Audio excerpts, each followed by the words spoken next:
Saludos y bienvenidos una vez más, estimados amigos, a su canal académico virtual, el canal Gatudemicus. En esta oportunidad vamos a conversar acerca de las investigaciones cualitativas. Específicamente nos centraremos en el tratamiento y análisis de los datos cualitativos. Tema que me ha sido solicitado de manera reiterada en los últimos días. Pero antes de comenzar, quiero agradecerte tu colaboración dándole me gusta al video, suscribiéndote al canal si no lo has hecho y compartiendo la información. Recuerda que debemos compartir nuestros conocimientos para luchar contra el oscurantismo del siglo XXI que se está ciñendo sobre toda la humanidad y en especial sobre nuestro país, Venezuela. Por otra parte, si requieres asesoría con tus investigaciones, bien sean cuantitativas o cualitativas, requieres ayuda con el análisis de los datos que has recogido, o si tu empresa o institución necesita desarrollar análisis avanzados de datos, cuenta con nosotros. En los enlaces que te dejo en la descripción del video encontrarás la manera de contactarnos a través del Telegram y a través de mis correos electrónicos. Somos tus asesores de Proyecto 2020. Sin más preámbulo, vamos al tema que tocaremos el día de hoy.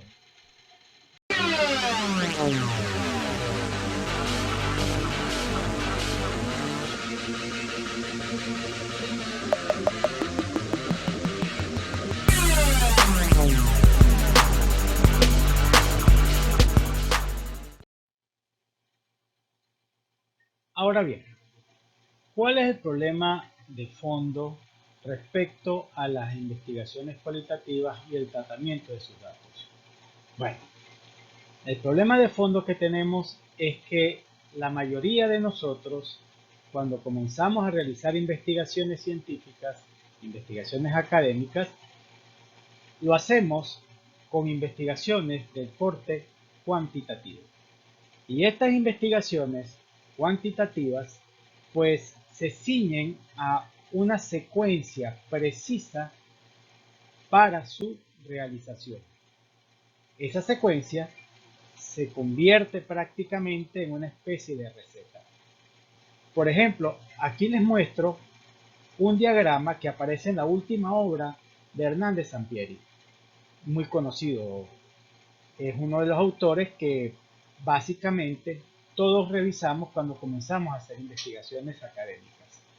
Allí podemos ver cómo se encuentra una serie de pasos que deben ser cumplidos para poder llevar con éxito nuestra investigación. El mismo autor, en la misma obra vemos cómo el autor se refiere a que hay una ruta cuantitativa y que es necesario tener un lugar preciso al cual arribar a través de un mapa. Subrayo precisamente estas palabras. Esto nos indica a nosotros precisamente que en la investigación cuantitativa hay una vía, hay un método, una manera precisa de cómo hacer las cosas. Y de allí no nos salimos. Lo que puede variar en todo caso durante el tratamiento de los datos para la investigación cuantitativa es la complejidad del análisis de los mismos a través de estadísticas inferenciales avanzadas. Pero eso no es la mayoría de los casos que observamos en las investigaciones académicas a nivel de pregrado o posgrado.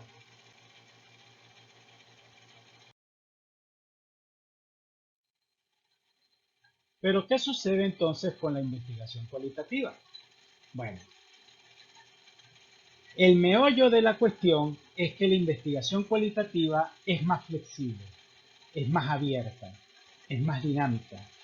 No se puede amarrar a una determinada forma de trabajar. No se puede normalizar a través de una especie de receta que se deba llevar a cabo secuencialmente. Precisamente eso se debe a que la investigación cualitativa se enfoca en los problemas sociales, en aspectos sociales, aspectos que tienen que ver con el ser humano, con la sociedad y con sus relaciones. Por tanto, lo que en un momento dado puede ser cierto, puede ser una realidad palpable, dentro de unas horas ya no lo es. Veamos, por ejemplo, el caso de lo que está sucediendo con la pandemia china, con el COVID-19. Si alguien hubiese comenzado una investigación justo antes de los confinamientos, los datos que hubiese adquirido en ese momento reflejarían una cosa totalmente contraria a los que hubiese tomado si se le aplicaran los instrumentos de investigación a las mismas personas en los mismos ambientes, pero luego de los periodos de confinamiento y luego de todo lo que hemos estado viviendo a nivel mundial. Entonces, una sola situación, un solo elemento puede variar completamente los datos que recopilamos para nuestras investigaciones. Entonces, es obvio que este tipo de investigaciones tan amplias no pueden ser recetadas, no pueden ser normalizadas. Claro está, a través de la experiencia podemos desarrollar algunos métodos que vemos que nos han funcionado y permitirnos exponerlos como una manera, un camino que se pueda ir llevando, pero que no necesariamente es preciso. Puede variar a medida que vamos andando. Es más, muchas veces vamos a necesitar devolvernos para retomar la senda que nos permita alcanzar el éxito o alcanzar, mejor dicho, los propósitos que nos hemos planteado con este tipo de investigación. Vemos aquí cómo la investigación cualitativa tiene demasiadas técnicas, demasiados diseños, demasiados métodos. Unos métodos por ejemplo, para el tipo de investigación etnográfica, otros para el tipo de investigación fenomenológica, para las historias de vida, para la etnometodología, en fin, una gran variedad de diseños que podemos asumir dependiendo de los propósitos y el enfoque que le estemos dando a nuestra investigación. En el caso particular de este video, vamos a tomar como base las investigaciones fenomenológicas y etnográficas, que tienen más o menos la misma manera de ser tratadas, donde solamente varía el propósito de ellas. Por ejemplo, en las etnografías normalmente o básicamente se busca describir los grupos en sus contextos, mientras que en la fenomenología se busca describir aspectos fenomenológicos, o sea, situaciones que se dan, situaciones que parten de algo que está sucediendo dentro de algún grupo. Entonces buscamos las relaciones entre los grupos y esos fenómenos, así como las causas y efectos que puedan tener sus acciones hacia los demás.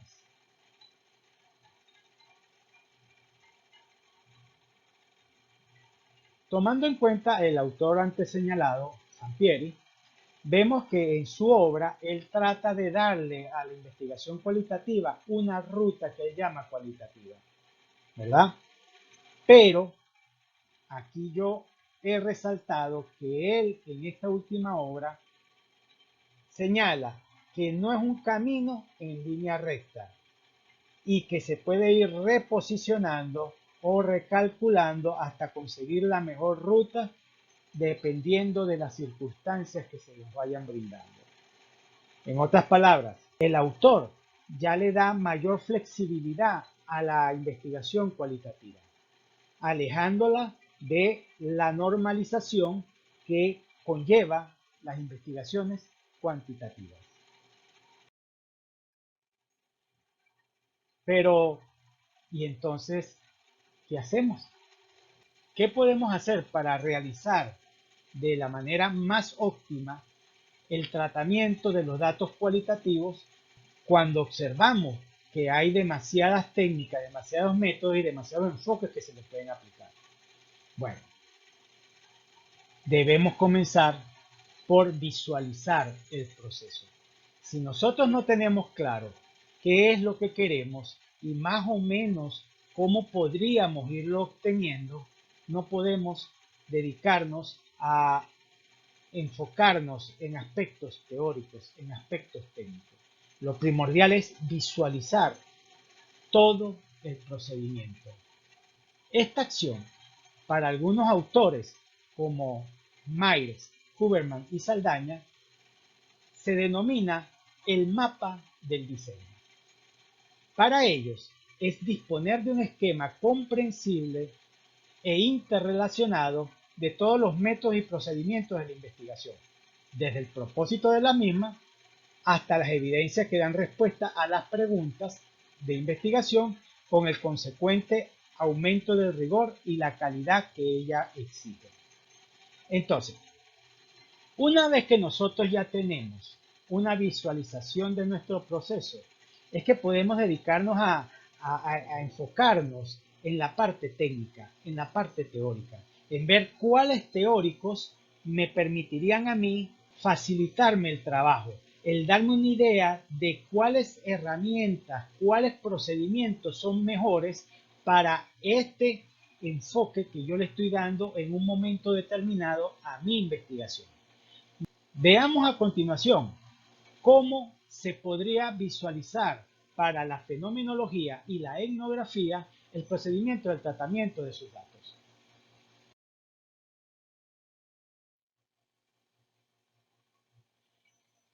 Para ello, comenzamos desde nuestros propósitos. Primeramente, debemos recordar que la investigación cualitativa nunca se termina realmente. La investigación cualitativa se mantiene abierta. ¿Por qué?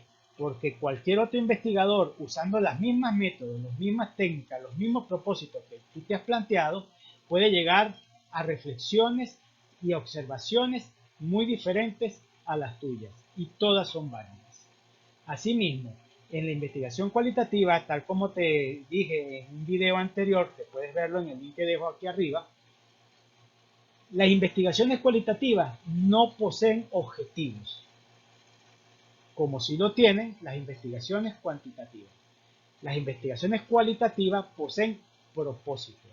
Nosotros nos proponemos a hacer algunas cosas, a tomar algunas acciones. Son propósitos, no objetivos. Entonces partimos por un propósito general que obviamente sería el que nos determinaría a dónde queremos culminar con nuestro procedimiento de investigación. Tal como sucede en la investigación cuantitativa, para alcanzar ese objetivo más grande, para alcanzar en este caso nuestro propósito principal, podemos asumir propósitos específicos. En este caso, para efectos del video, vamos a asumir que tenemos solamente dos propósitos específicos, un propósito específico 1 y un propósito específico 2. Una vez que yo me he planteado mis propósitos, debo ahora ver qué referentes teóricos pueden ayudarme a fundamentar los mismos. ¿Qué referentes teóricos me permiten clarificar esos aspectos que yo quiero investigar? Dentro de esta investigación teórica también ubico investigaciones previas, investigaciones científicas, artículos científicos, proyectos de investigación anteriores que normalmente lo llamamos en investigación cuantitativa los antecedentes de investigación. Aquí normalmente hablamos de el estado del arte, es decir, en qué punto se encuentra este tipo de tema dentro de las investigaciones científicas. Aquí cuando hacemos este procedimiento, yo lo llamo filtro 1. Es decir, todas mis ideas, todo lo que yo tengo, lo paso por el tamiz, por el filtro de las teorías y el estado del arte. Teniendo ya eso, yo puedo tomar los aspectos fundamentales que a partir de las teorías me podrían dar una guía acerca de cómo lograr mis propósitos específicos, alcanzar esos propósitos específicos. Entonces ya no tengo todo un cúmulo de ideas, sino aspectos fundamentales. Aquí vemos que para el propósito número 1, pues tengo aspectos fundamentales número 1, mientras que para el propósito número 2, específico número 2, tengo los aspectos fundamentales número 2. Una vez que ya yo tengo eso definido, esos aspectos me van a permitir a mí desarrollar los instrumentos que le voy a aplicar a mis sujetos de investigación.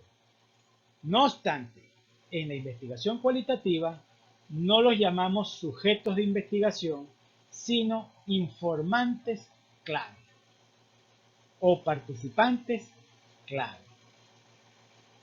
diferenciándolo así de las investigaciones cuantitativas. Normalmente, los instrumentos de investigación más utilizados para este tipo de investigación son las observaciones, bien sea participantes o no participantes, y las entrevistas. Respecto a las entrevistas, se pueden realizar a través de cuestionarios, como se hace normalmente, pero en investigación cualitativa es mucho más rico y se ve mejor aplicar entrevistas personalizadas, hacer grabaciones con ellas y utilizar videos. Podemos realizar videoconferencias aprovechando los medios tecnológicos que poseemos y la internet. Esto nos beneficia también hoy en día al tomar en cuenta la situación que vivimos con la pandemia. Obviamente, los puntos que yo voy a ubicar, que voy a precisar dentro de las observaciones que yo realice y los puntos que me van a generar las preguntas que yo le voy a hacer a mis informantes clave provienen de los aspectos fundamentales, de aquellos tópicos específicos que me permitan alcanzar mis propósitos específicos. Estos instrumentos para la recolección de datos cualitativos es lo que yo llamo filtro número 2, los cuales al ya tener listo, obviamente se los voy a aplicar a mis informantes clave. Aquí, en este punto, una vez que yo he logrado abordar el contexto en el que se desenvuelven mis informantes clave, que yo ya comienzo a trabajar con ellos, que comienzo a observar las situaciones que requiero para mi investigación, yo podría darme cuenta de que necesito reajustar los instrumentos. Y eso es válido en este tipo de investigaciones porque, como ya lo dijimos anteriormente, prácticamente ya es un ciclo en todas sus etapas.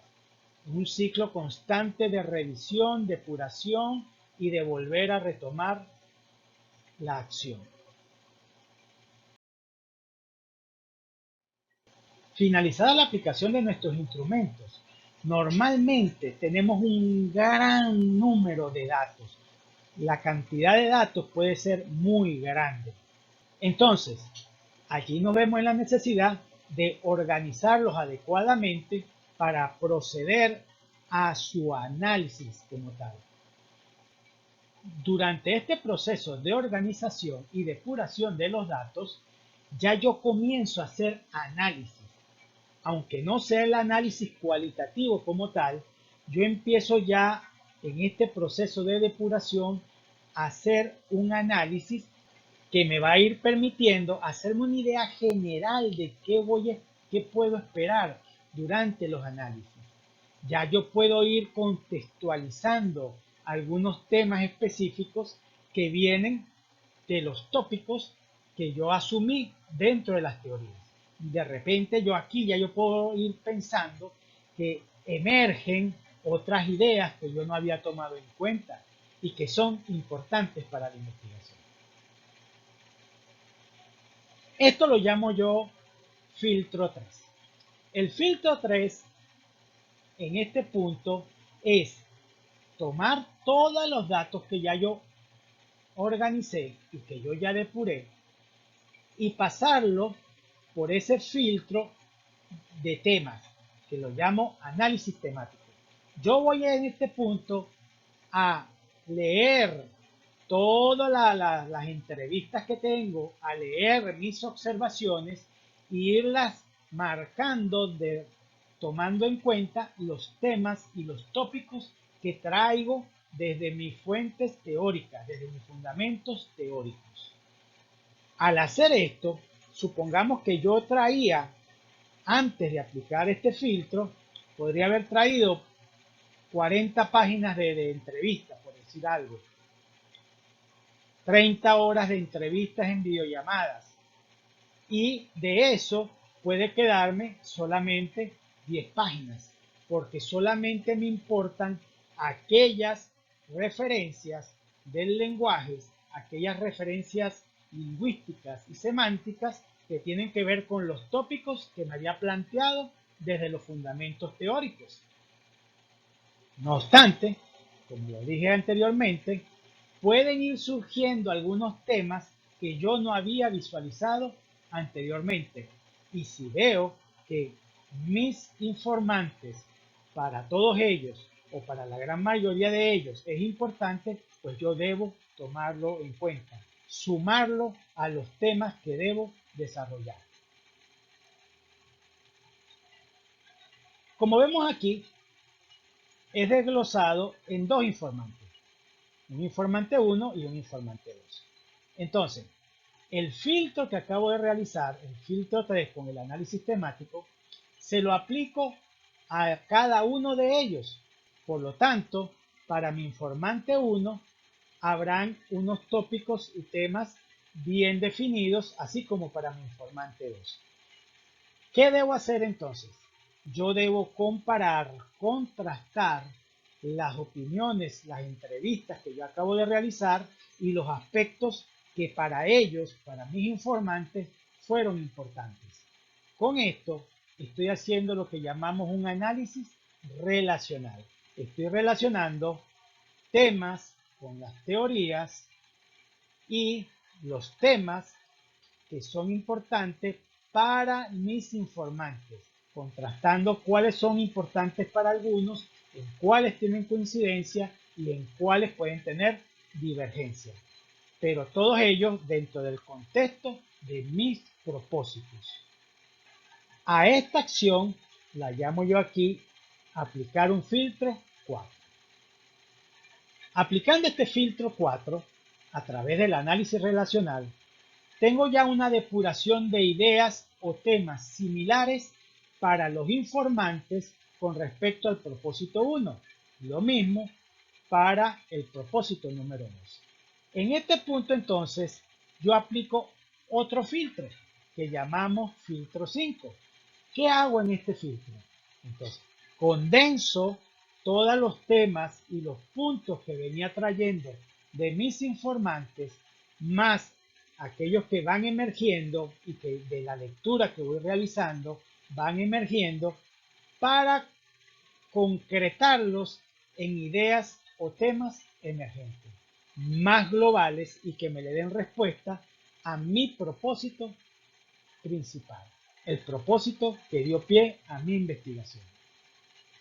Una vez que ya yo tengo condensadas todas esas ideas, todos esos temas ahí emergentes, yo comienzo el proceso de reflexión, un proceso de análisis, de abstracción de ideas, de comparación de ideas. Esto va muy interno al investigador. En este tipo de reflexión podría darse la situación de que los emergentes o alguno de los emergentes no tengan mucha relación con alguno de los teóricos que yo me planteé, y puedo reformular esos emergentes con la visión de otras teorías para dar una mejor respuesta a mi propósito, para dar una mejor respuesta a la observación que yo estoy realizando.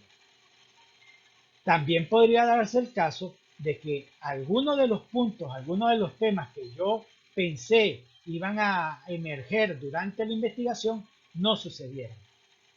Y por lo tanto, no los voy a tomar en cuenta como parte de lo que sucede en el fenómeno que yo estoy investigando. Una vez que yo ya tengo claro eso, y hago mis reflexiones, desarrollo lo que es el reporte cualitativo, que en sí sería finalizar con la investigación como tal.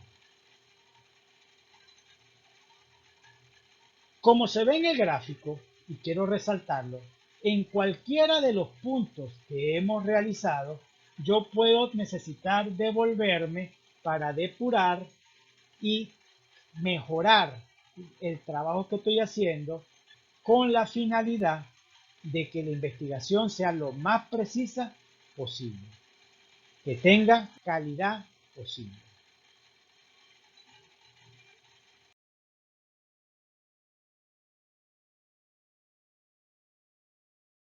¿Ok? Ya tengo la visualización. Ahora, ¿qué debo hacer? Bueno, ya visualicé mi proceso. Ahora voy a enfocarme en los teóricos para darle calidad científica a mi procedimiento. Y una de las cosas que debo hacer en este caso, sobre todo cuando estoy comenzando en investigación cualitativa, es aprender a categorizar y a codificar la información. Veamos entonces primero que nada qué es cada uno de esos términos.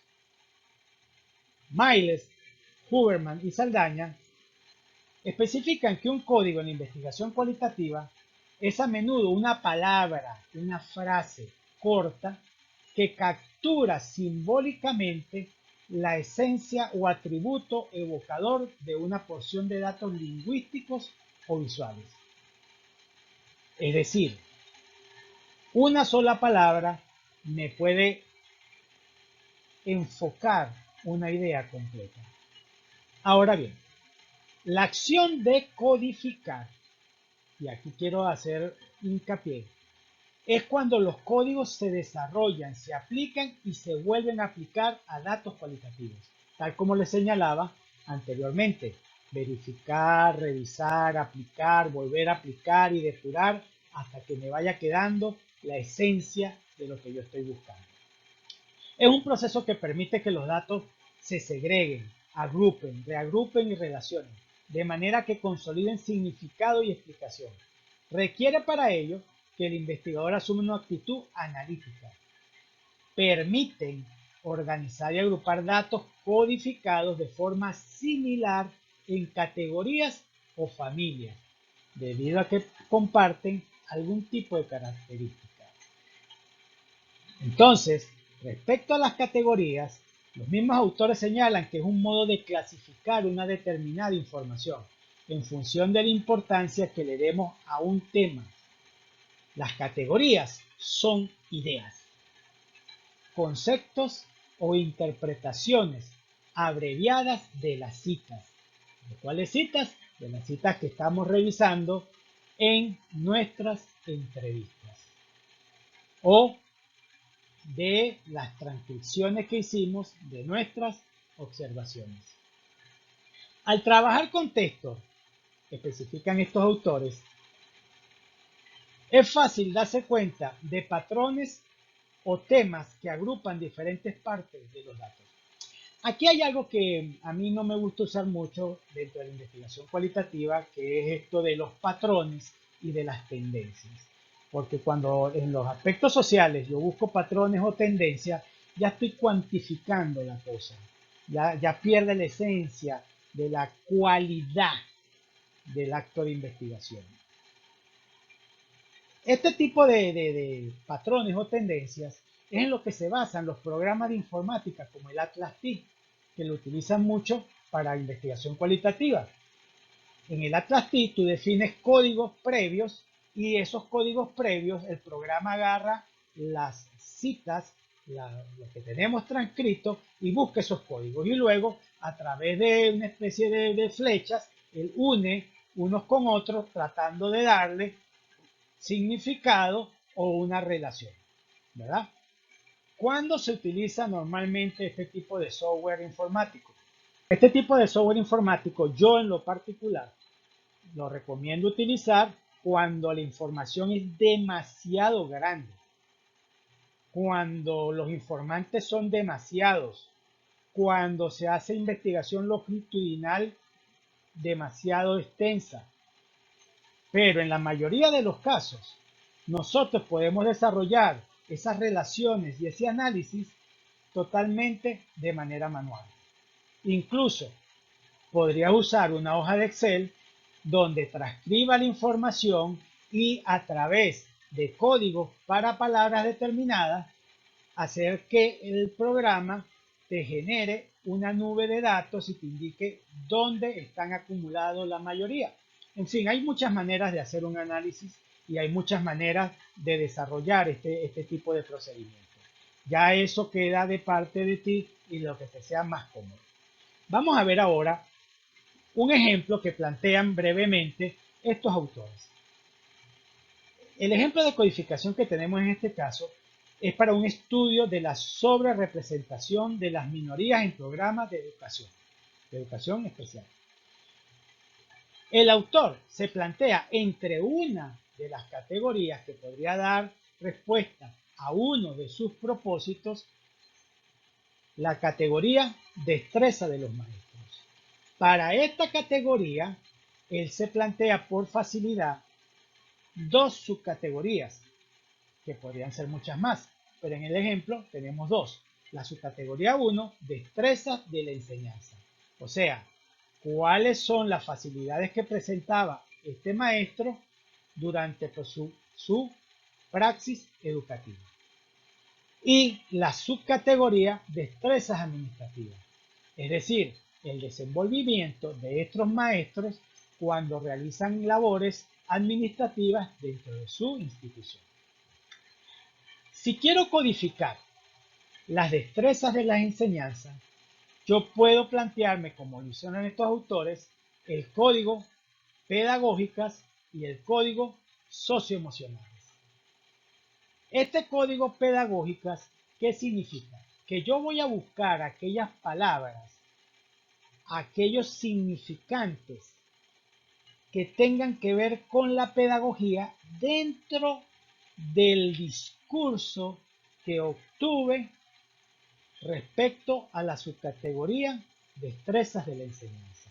Por ejemplo, supongamos que durante la entrevista, y estoy en las preguntas que tienen que ver con las destrezas de la enseñanza, y observo que el maestro me indica, yo normalmente asumo la actividad docente tomando en cuenta al niño y la niña, y para ello yo le aplico el instrumento tal.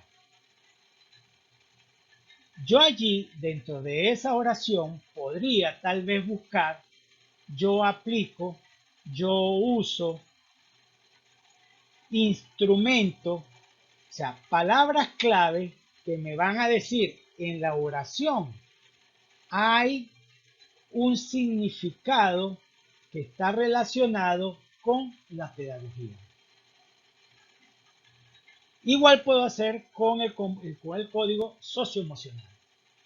¿Qué voy a buscar? Dentro de la oración que yo tengo captada de mi entrevistado, aquellos aspectos que tienen que ver con las emociones y cómo él se relaciona. Por ejemplo, él podría decirme, amo mucho el trabajo con mis niños. Mis niños se sienten alegres cuando realizamos este tipo de actividad. Entre todos trabajamos y todos nos sentimos felices. ¿Qué voy a buscar allí? Las palabras que me indican emoción. Estoy alegre, me gusta, me siento feliz, ellos son felices. Entonces, esos términos, esas palabras están relacionadas con el código socioemocional. Entonces, yo puedo hacer lo mismo con mi entrevistado número 2, el número 3, el número 4, y voy a buscar esos mismos códigos dentro de sus entrevistas para luego relacionarlos como dijimos anteriormente y que vamos a ver más adelante. Ahora, en la subcategoría 2, para las destrezas administrativas, el código técnicas conductuales, ¿qué podría yo buscar? Por ejemplo, para la primera entrevista a mi primer informante, podría ser que él me dijera, normalmente yo acostumbro a llegar temprano a mi trabajo trato en lo posible de ser lo más eficiente, no me gusta el desorden, me molesta el ruido, prefiero estar concentrado. Entonces, ¿qué voy a buscar yo? Palabras que me determinen acción. Acción porque estamos hablando de conductas y las conductas conllevan a una acción. Entonces, esas palabras son las que voy a buscar yo en la entrevista y que voy a resaltar en esa parte de la entrevista. Lo mismo con los socioemocionales, como ya lo hicimos para el otro código de la categoría de destreza en la enseñanza, y tal vez también para el currículo no escrito. Es decir, para cada código yo voy a buscar las palabras clave que me permitan marcar esa oración dentro de la entrevista. Vamos más adelante. Yo voy a englobar ahora la imagen que yo tenía con mis referentes técnicos. Una vez que ya yo me hice mi imagen general, yo voy a plantear cómo me dicen las teorías que yo debo trabajar. Cómo me dice, por ejemplo, Miguel E. Martínez, en el caso aquí en Venezuela, cómo me dice, por ejemplo, Barrera de Hurtado, cómo me señala, por ejemplo, Sampieri y sus colegas, Hernández Sampieri, cómo me refiere Hernández Sampieri y sus colaboradores, cómo me refiere el mismo Maile, Huberman y Saldaña. O sea, en fin, los teóricos con los que tú te sientas más cómodo trabajando tu investigación. Entonces, básicamente, por poner un ejemplo, mis teóricos, mi primera parte, me indican en esta sección que tengo acá, me indican que yo filtro a través de las teorías, como ya planteamos anteriormente, y busco los puntos que me interesan para de ellos, en esta etapa de acá, poder sacar los tópicos que me van a permitir desarrollar mis entrevistas, mis instrumentos de investigación. Esta sección que tengo acá, la denominan normalmente el proceso de categorización y codificación a priorística. ¿Por qué a priorística? Porque es a priori, es antes del proceso de análisis de la investigación. Los tópicos son construidos antes del proceso de recopilación de la información, como les he estado diciendo, a partir de las teorías que yo ya tomaba en cuenta. Luego los filtro temáticamente dentro del contexto informativo que estoy analizando.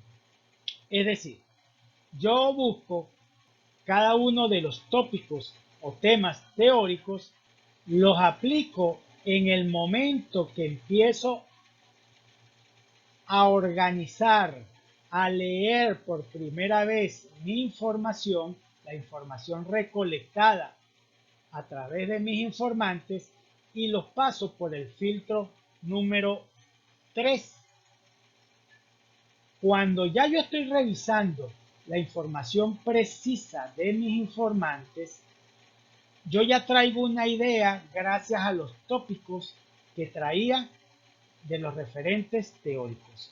Ya en la revisión de los datos de mis informantes en esta etapa, comienza lo que llamamos la categorización abierta, donde se codifican las unidades por comparación constante entre ellas para generar o descubrir categorías y designarles un código o nombre, un código nombre más preciso.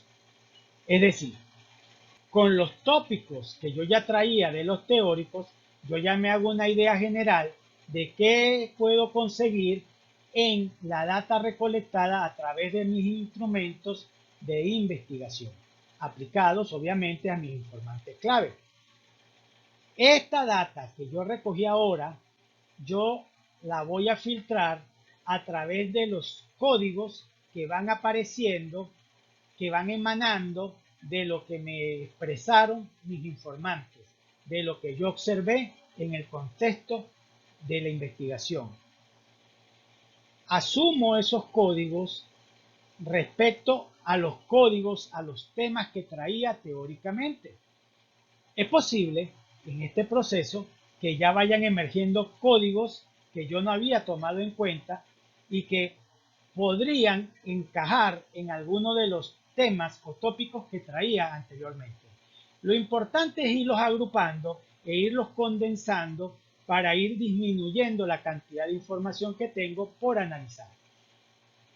En esta etapa entonces, la información del informante número 1 y el informante número 2, yo la voy a comparar, la voy a contrastar para identificar precisamente en qué convergen o en qué divergen.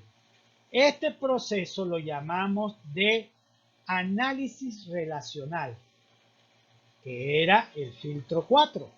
Este análisis relacional dentro de los teóricos se denomina categorización y codificación axial, donde ellos señalan que se relacionan los conceptos, categorías, unas con otras y entre los informantes.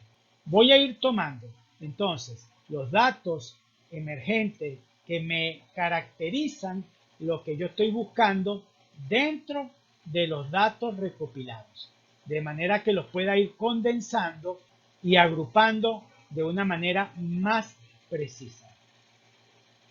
Una vez hecho esto, yo tengo ahora otro paso que sería el de la codificación y la categorización selectiva.